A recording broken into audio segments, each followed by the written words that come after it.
Assalamualaikum warahmatullahi wabarakatuh. Atas nama keluarga besar SMA Negeri 1 Cikarang Pusat, mengucapkan selamat datang dan selamat bergabung kepada siswa baru 2021-2022. Semoga anak-anakku sukses dalam menempuh pembelajaran di SMA tercinta kita ini. Perkenalkan, nama Ibu Gita Novia, guru mata pelajaran matematika. Oke, hari ini Ibu akan memaparkan materi tentang sekolah ramah anak. Setiap anak berhak untuk dapat hidup, tumbuh, berkembang, dan berpartisipasi secara wajar sesuai dengan hak dan martabat kemanusiaan, serta mendapatkan perlindungan dari kekerasan dan diskriminasi. Hak anak sangat dijamin dalam Undang-Undang Dasar 1945, sehingga setiap anak harus terlindungi dan hak-haknya terpenuhi dimanapun berada, terutama di sekolah, keluarga, dan masyarakat. Salah satu upaya pemerintah dalam mewujudkan pemenuhan hak anak tersebut yaitu dengan menjalankan program sekolah ramah anak. Adapun yang menjadi latar belakang adalah menurut lembaran panduan sekolah ramah anak yang penyusunannya telah melibatkan 12 kementerian, badan, serta yayasan terkait kesejahteraan anak. Tujuan disusunnya kebijakan SRA adalah untuk dapat memenuhi, menjamin, dan melindungi hak-hak yang dimiliki oleh anak, serta memastikan bahwa satuan pendidikan mampu mengembangkan minat, bakat, dan kemampuan anak, serta mempersiapkan anak untuk bertanggung jawab kepada kehidupan yang toleran, saling menghormati, dan bekerja sama untuk kemajuan dan semangat perdamaian. Satuan pendidikan diharapkan tidak hanya melahirkan generasi yang cerdas secara intelektual, namun juga melahirkan generasi yang cerdas secara emosional dan spiritual. Adapun definisi sekolah ramah anak adalah satuan pendidikan formal, non-formal, dan informal yang aman, bersih, dan sehat, peduli dan berbudaya lingkungan hidup, mampu menjamin, memenuhi, menghargai hak-hak anak dan perlindungan anak dari kekerasan, diskriminasi, dan perlakuan salah lainnya, serta mendukung partisipasi anak terutama dalam perencanaan, kebijakan, pembelajaran, pengawasan, dan mekanisme pengaduan terkait pemenuhan hak dan perlindungan anak di pendidikan. Adapun konsep sekolah ramah anak.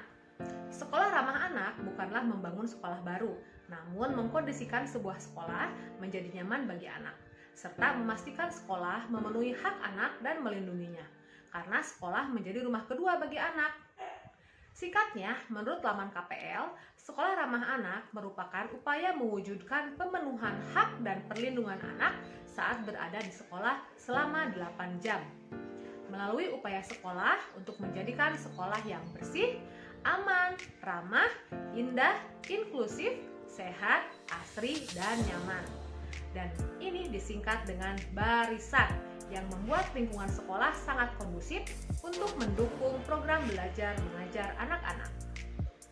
Adapun komponen sekolah ramah anak. Sejatinya SRA tak bisa diwujudkan hanya dengan pengandalan sekolah. Menurut Kemen-PPPA, penerapan sekolah ramah anak dilaksanakan dengan merujuk 6 komponen penting, yaitu yang pertama, adanya komitmen tertulis yang dapat dianggap sebagai kebijakan tentang SRA oleh sekolah. Ini artinya sekolah memang benar-benar akan menjalankan program ini sesuai dengan perencanaan pelaksanaan yang ditetapkan oleh sekolah itu sendiri. Yang kedua, pelaksanaan proses pembelajaran yang ramah anak di sekolah. Artinya, anak bisa merasakan kenyamanan di sekolah, seperti perlakuan dari guru dan teman-teman di sekitarnya. Karena posisi guru pun bisa menjadi salah satu anak merasa tidak nyaman di sekolah. Ini menurut data KPAI, Komisi Perlindungan Anak Indonesia tahun 2014-2015 terkait kasus kekerasan fisik, psikis, seksual, dan penelantaran terhadap anak, sebanyak 10% diantaranya dilakukan oleh para guru. Misalnya mencubit, membentak dengan suara keras, dan menjewer. Selain itu, teman sekelas juga memiliki potensi yang melakukan bullying. Apa sih itu bullying? Bullying adalah sebuah situasi di mana terjadi penyalahgunaan kekuatan atau kekuasaan yang dilakukan oleh seseorang maupun sekelompok orang. Dalam tindakan bullying, yang perlu dan sangat penting diperhatikan bukan sekedar jenis tindakan yang dilakukan, tapi dampak terhadap korban. Jenis-jenis bullying menurut Yayasan Sejiwa secara umum dikelompokkan menjadi 3 kategori, yaitu bullying fisik, bullying non-fisik, dan bullying mental atau psikologis. Bullying fisik ini merupakan jenis bullying yang kasat mata. Siapa saja bisa melihat tindakan merugikan ini karena terjadi sentuhan fisik antara pelaku dengan korban bully.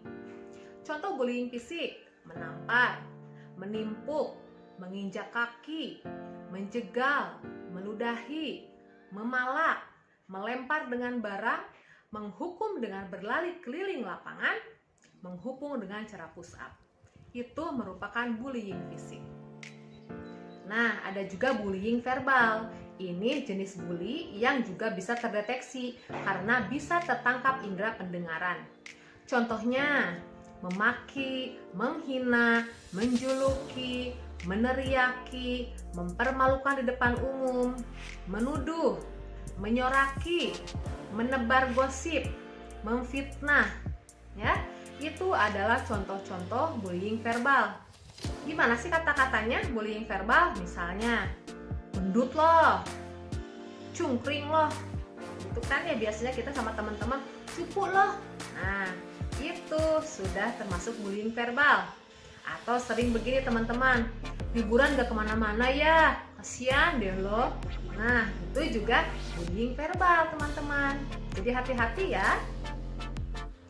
Oke, yang ketiga ada bullying mental. Nah, ini adalah jenis bully yang paling berbahaya karena tidak tertangkap mata atau telinga kita jika kita tidak cukup awas mendeteksinya.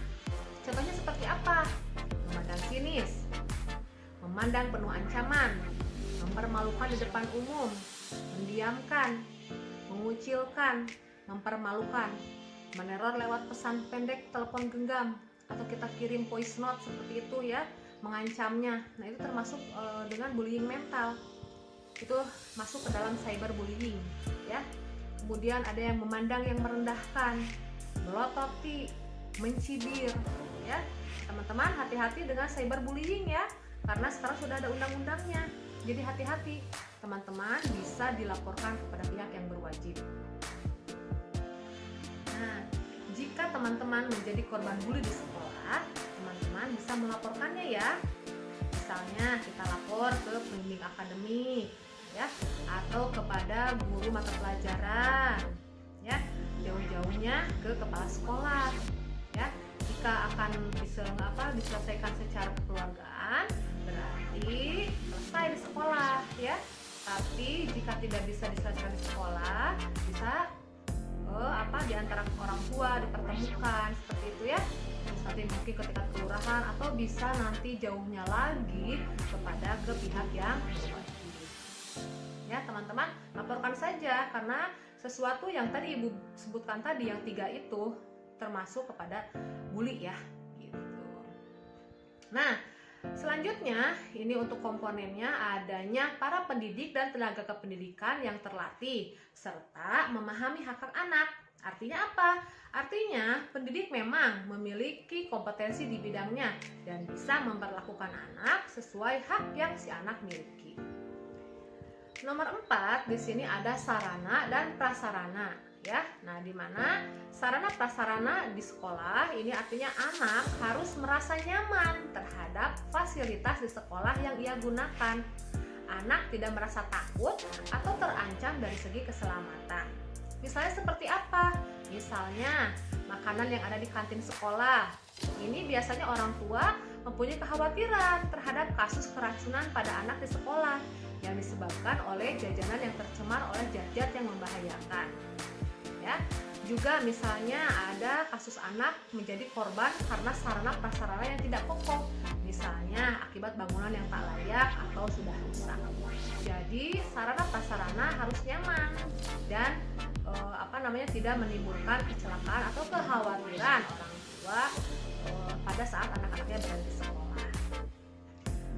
Nah, yang kelima adanya partisipasi dari anak-anak sendiri dalam pelaksanaan program sekolah ramah anak. Tentunya ini terkait dengan perilaku anak-anak dalam bersosialisasi di sekolah, termasuk taat kepada tata tertib sekolah. Jadi teman-teman juga harus turut serta ya untuk mewujudkan sekolah ramah anak.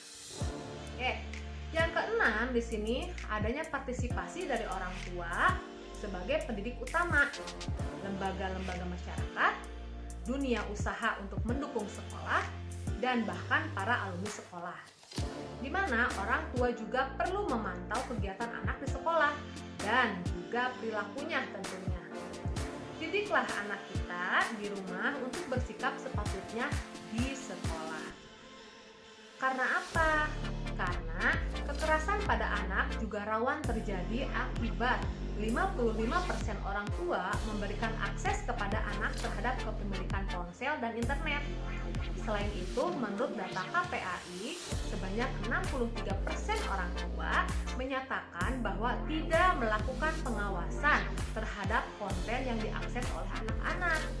Nah, jadi hal buruk lain terkait anak juga termasuk pengaruh teman-teman yang mempengaruhi anak agar menjadi perokok atau pengguna maksiat. Jadi kita di rumah sebagai orang tua juga harus sering memberitahukan bahaya ya terkait pergaulan bebas dan pergaulan yang lain yang tidak membawa kebaikan kepada diri anak-anak kita. Oleh karena itu, kami sangat mengharapkan partisipasi dan kerjasama orang tua di rumah, serta tolong perhatikan lingkungan tempat anak-anak bermain dan berkumpul bersama teman-temannya. Nah, sekarang ada yang namanya indikator sekolah ramah anak. Menurut laman Dinas Pemberdayaan Perempuan, Perlindungan Anak dan Keluarga Berencana Provinsi Jawa Barat, orang tua bisa mencari tahu apakah sekolah si anak benar-benar ramah anak. Berikut beberapa indikatornya. Yang pertama, murid-muridnya memiliki sikap anti kekerasan, sikap toleransi yang tinggi, setia kawan, peduli lingkungan, dan bangga terhadap sekolahnya. Ya, yang kedua, anak bebas dari kekerasan fisik, seksual, maupun emosional. Ya, dengan mengata-ngatai anak dengan perkataan bodoh atau nakal misalnya, baik dari guru maupun teman. Jadi nggak ada ya kata-kata seperti itu. Yang ketiga, anak diperlakukan secara adil tanpa memandang sara, sekolahnya menghargai keberagaman. Ketiga, si anak merasa aman dan nyaman dalam kegiatannya bersekolah, termasuk belajar di kelas yang rapih dan bersih, dan lingkungan sekolah yang tak membahayakan dan tertata baik. Yang keempat, anak senang mengikuti pelajaran dan tidak memiliki rasa takut, cemas, was-was, atau rendah diri dalam bersaing dengan teman lainnya. Anak tidak dipermalukan oleh guru saat prestasinya menurun. Yang selanjutnya, indikatornya adalah anak terlibat dalam kepedulian terhadap lingkungannya, antara lain dalam kegiatan kerja bakti di sekolah. Kemudian orang tua juga bisa bertanya kepada anak, makanan apa saja yang dijual di kantin sekolah? Berbahayakah bagi anak? Apakah sekolah menyediakan tempat duduk untuk pelanggan? Bisa ya Bunda, silakan tanyakan saja. Yang selanjutnya, indikator itu adalah anak tidak dilibatkan dalam urusan keuangan yang terkait dengan kewajiban orang tua, dan anak tidak menerima sindiran saat tidak memberikan sumbangan dalam kegiatan amal tertentu. Ya, begitu. Yang terakhir, tata tertib sekolah transparan. Orang tua dan anak bisa mengakses dan memahaminya pada awal tahun pembelajaran. Demikian pula dengan sanksi yang akan diberikan kepada anak jika anak tersebut melanggarnya. Mungkin itu yang bisa saya sampaikan. Kita ambil kesimpulan bahwa anak-anak atau peserta didik selama berada di sekolah atau berada dimanapun itu mendapatkan atau harus mendapatkan perlindungan ya dari kekerasan atau diskriminasi.